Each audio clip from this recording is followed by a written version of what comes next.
السلام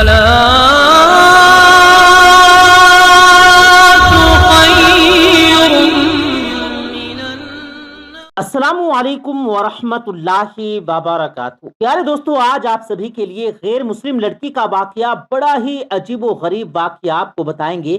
وہ غیر مسلم لڑکی جس وقت اس کے شوہر کو یہ پتا چلا کہ اس کی بیوی ایک مسلمان ہے، یعنی اس نے مسلمان کا مذہب اسلام کو اپنایا، تو اس کے شوہر نے اس کے ساتھ کیا کیا، جب آپ سنیں گے تو حیران رہ جائیں گے۔ دوستو، آپ کو پہلے بتا دیں کہ یہ واقعہ اتر پردیش کے ایک چھوٹے سے گاؤں کا سچا واقعہ بتایا جاتا ہے۔ جی ہاں، وہی اتر پردیش جس کے مکھیہ منتری یوگی آدتیہ ناتھ ہیں، اور یہ واقعہ آپ کو عبرت کے طور پر بتایا جا رہا ہے، جو سچا واقعہ ہے، جس کو سن کر آپ کا دل خوش ہو جائے گا۔ اس لیے آپ نے ویڈیو کو اسکپ نہیں کرنا، بلکہ ویڈیو کو آخر تک ضرور دیکھنا ہے۔ اور اس سے پہلے اگر آپ کو قرآن مجید سے سچی محبت ہے تو آپ کمنٹ باکس میں اللہ اکبر ضرور لکھے گا اور ویڈیو کو دل سے لائک کیجیے گا۔ تو چلیے دوستو، شروع کرتے ہیں۔ پیارے دوستو، یہ واقعہ اتر پردیش کے ایک چھوٹے سے گاؤں کا بتایا جاتا ہے، جہاں پر ایک غیر مسلم اور مسلم کا گھر آس پاس میں تھا۔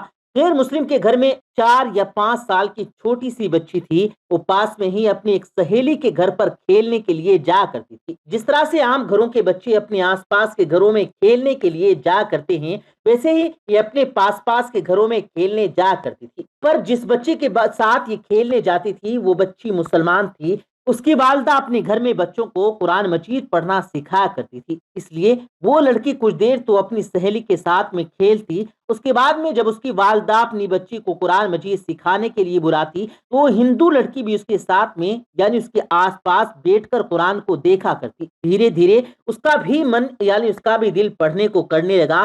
ایک دن اس نے اپنی سہیلی کی ماں سے کہا کہ آنٹی، میں بھی پڑھنا چاہتی ہوں۔ اب سہیلی کی ماں نے ساتھ میں اس کو بھی پڑھانا شروع کر دیا۔ غیر مسلم لڑکی نے دھیرے دھیرے قاعدہ پڑھنا سیکھ لیا، پھر قاعدہ قرآن مجید بھی اپنی سہیلی کے ساتھ پڑھنا شروع کر دیا۔ اس بچی نے اپنے ماں باپ کو اس کے بارے میں کچھ بھی نہ بتایا، یعنی کہ وہ اس بات سے انجان تھے۔ جب مسلم لڑکی نے قرآن مجید پڑھنا مکمل سیکھ لیا، تب تک یہ غیر مسلم لڑکی بھی پورا قرآن مجید پڑھنا سیکھ گئی تھی۔ پیارے دوستو، اس کے بعد میں ایک ایسا وقت بھی آیا کہ وہ بچی جوان ہو گئی۔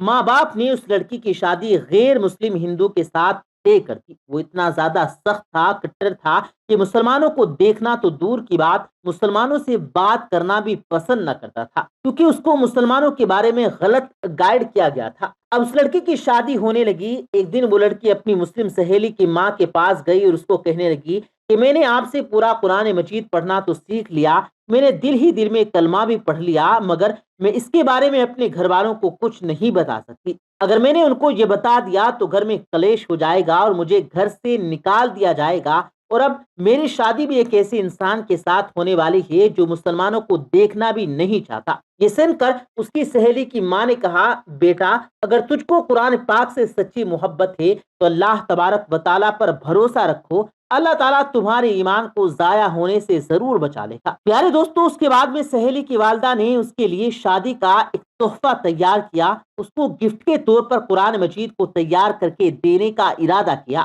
تو اس کے گھر جا کر اس لڑکی کی ماں سے کہا کہ ہم نے اس کی پیکنگ بہت ہی خوبصورت طریقے سے کی ہے، ہم چاہتے ہیں کہ ہمارا یہ تحفہ لڑکی کے سسرال میں ہی کھلے، یعنی کہ اس گفٹ کو یہاں پر مت کھولیے گا۔ لڑکی کی ماں نے ان کی اس بات کو مان لیا، اور پیارے دوستو، اس کے بعد میں اس لڑکی کی شادی ہو گئی اور وہ اپنے سسرال پہنچ گئی۔ اس کے ساتھ میں وہ قرآن مجید کا تحفہ بھی اس کے ساتھ سسرال پہنچ گیا۔ اس لڑکی نے قرآن کو کہیں پر ایک باکس میں چھپا دیا۔ اب اس کا شوہر جب بھی آفس جاتا، جب وہ گھر میں اکیلی ہوتی، تو وہ چپکے سے قرآن مجید کو نکالتی اور پڑھنا شروع کر دیتی۔ پیارے دوستو، اس طرح سے کئی سال گزر گئے، یہاں تک کہ وہ لڑکی پیگنینٹ ہو گئی۔ اب وہ سوچنے لگی کہ میں نے تو اپنی ایمان کو چھپایا ہے، جب شوہر گھر پر نہیں ہوتے تو میں قرآن مجید پڑھ لیتی ہوں، مگر میرے اس بچے کا کیا کروں گی، میرے بچے کے ایمان کا کیا ہوگا؟ یہی سوچ کر وہ اللہ سے دعائیں مانگتی کہ یا اللہ، کوئی ایسی ترکیب بتا کہ میں اپنے بچے کو بھی کلمہ پڑھا سکوں۔ پیارے دوستو، اس کو کوئی بھی ایسی صورت نظر نہیں آ رہی تھی کہ وہ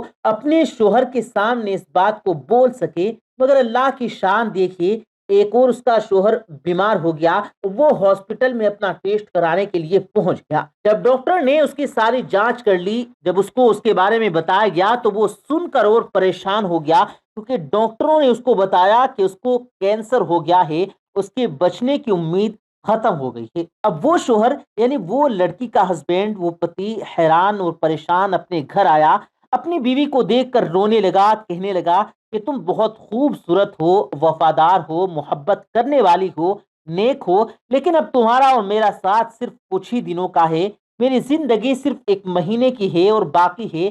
اس نے پھر ہاسپٹل کے تمام واقعات اپنی بیوی کو بتا دیے۔ دوستو، اس بات کو سن کر اس کی بیوی بھی رونے لگی، اپنے شوہر کو تسلی دیتے ہوئے بولی کہ آپ پریشان نہ ہوں، میرے پاس میں اس کی ایک دوا ہے اور مجھے پوری امید ہے کہ آپ اس سے بالکل ٹھیک ہو جائیں گے، مگر آپ وعدہ کریں کہ میں جو کچھ بھی کروں اس کے بارے میں آپ مجھ سے کچھ سوال نہیں کریں گے۔ یہ سن کر اس کے شوہر نے کہا کہ میں یہ وعدہ کرتا ہوں کہ میں صحیح ہو گیا، ٹھیک ہو گیا تو تم جیسا کہو گی ویسا ہی ہوگا، تمہاری ہر بات مان لی جائے گی۔ اس کے بعد میں اس لڑکی نے قرآن مجید کی سورہ فاتحہ پڑھ کر اپنے شوہر پر دم کرنا شروع کر دیا، کیونکہ اس نے اپنی سہیلی کی والدہ کو دیکھا تھا کہ جب بھی کوئی بیمار ہوتا تو وہ سورہ فاتحہ پڑھ کر دم کیا کرتی تھی۔ یہ دیکھ کر اس کے شوہر نے پوچھا کہ یہ تم کیا کر رہی ہو؟ تو وہ کہنے لگی کہ میں تمہارا علاج کر رہی ہوں اور میرا یہ وعدہ ہو چکا ہے کہ آپ اس کے بارے میں مجھ سے کچھ سوال نہیں پوچھیں گے۔ اس کے بعد میں اس کے شوہر نے سوال کرنا ہی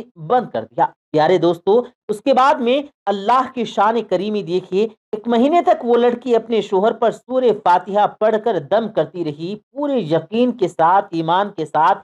پھر 1 مہینے کے بعد اس کا ٹیسٹ کروایا گیا تو اس کی جانچ دیکھ کر ڈاکٹر بھی حیران ہو گئے، کیونکہ اس کی جانچ میں آیا کہ اس کو کینسر نام کی کوئی چیز تھی ہی نہیں۔ جانچ میں آیا کہ اس کو کینسر کبھی تھا ہی نہیں۔ دوستو، اللہ اپنی قدرت سے اس شخص کو پوری طرح سے صحت مند کر دیا۔ بے شک اللہ جسے چاہے شفا عطا کرتا ہے، اور جب وہ بالکل صحت مند ہو گیا تو بہت خوش ہوا، بیوی سے پوچھنے لگا کہ یہ سب کیسے پاسبل ہوا اور بولو تم اب کیا چاہتی ہو، میں تمہاری ہر بات کو پورا کر دوں گا۔ بیوی نے اس کے بعد میں بے جھجک تمام باتیں اپنے شوہر سے شیئر کر دی کہ کس طرح وہ اپنی سہیلی کے گھر پر کھیلنے جاتی تھی جب وہ چھوٹی سی بچی تھی، اور کس طرح سے اس نے قرآن مجید کو پڑھنا سیکھ لیا، کس طرح سے اس کو قرآن گفٹ میں ملا اور کس طرح سے وہ گھر میں چھپ کر قرآن پڑھا کرتی تھی۔ اس کے بعد میں اس نے اپنے شوہر سے کہا کہ اب تم بھی کلمہ پڑھ لو اور مسلمان ہو جاؤ۔ اب شوہر اس کی بات کو منع نہیں کر سکتا تھا، کیونکہ اس نے وعدہ کیا تھا، اب اس نے کلمہ پڑھ لیا۔ دوستو، اس کے بعد میں اس عورت کے یہاں بیٹا پیدا ہوا اور وہ بھی مسلمان پیدا ہوا، مطلب یہ کہ اب یہ پوری فیملی مسلمان تھی، مگر ابھی بھی ان کو ڈر اس بات کا تھا کہ اگر ان کے بارے میں ان کے گھر والوں یعنی پریوار اور سماج والوں کو، لوگوں کو، باہر کے لوگوں کو پتا چلے گا تو وہ ہمیں جینے نہیں دیں گے، وہ ہمیں پریشان کر دیں گے، ہمیں سماج سے بے دخل کر دیں گے۔ تو شوہر نے بیوی سے کہا کہ اس کی تم فکر مت کرو، اس کا بندوبست انشاءاللہ میں کرتا ہوں۔ اس کے بعد نے اس میں اپنی جاب کے لیے سعودی عرب کی ایک بڑی کمپنی میں اپلائی کر دیا، اور اللہ کی قدرت سے اس کی جاب سعودی عرب کی ایک بڑی اچھی کمپنی میں لگ گئی۔ اب وہ اپنی بیوی بچوں کو لے کر سعودی عرب چلے گئے اور باقی تمام زندگی سعودی عرب میں گزارنے لگے۔ وہاں پر وہ قرآن مجید بھی پڑھتے ہیں، نماز بھی 5 وقت کی پڑھتے ہیں۔ اور پیارے دوستو، یہ اللہ کی شان کہ اللہ جسے چاہے جس کی زندگی سنوار دے اور جس کو چاہے اس کو بگاڑ دے۔ پیارے دوستو، اللہ تبارک و تعالیٰ سے دعا ہے کہ اللہ پاک ہم سبوں کو قرآن مجید پڑھنے، اس پر عمل کرنے کی توفیق عطا فرمائے۔ آمین ثم آمین۔ پیارے دوستو، ہم یہ امید کرتے ہیں کہ آپ کو ہماری آج کی یہ قیمتی ویڈیو پسند آئی ہوگی۔ ویڈیو پسند آنے کی صورت میں ویڈیو کو لائک کرتے ہوئے دوستوں کے ساتھ بھی ضرور شیئر کیجیے گا۔ مزید اسی طرح کی ویڈیوز پانے کے لیے ہمارے یوٹیوب چینل کو بھی ضرور سبسکرائب کیجیے گا۔ ہم ملتے ہیں پھر ایک کسی قیمتی ویڈیو کے ساتھ، تب تک کے لیے اللہ حافظ۔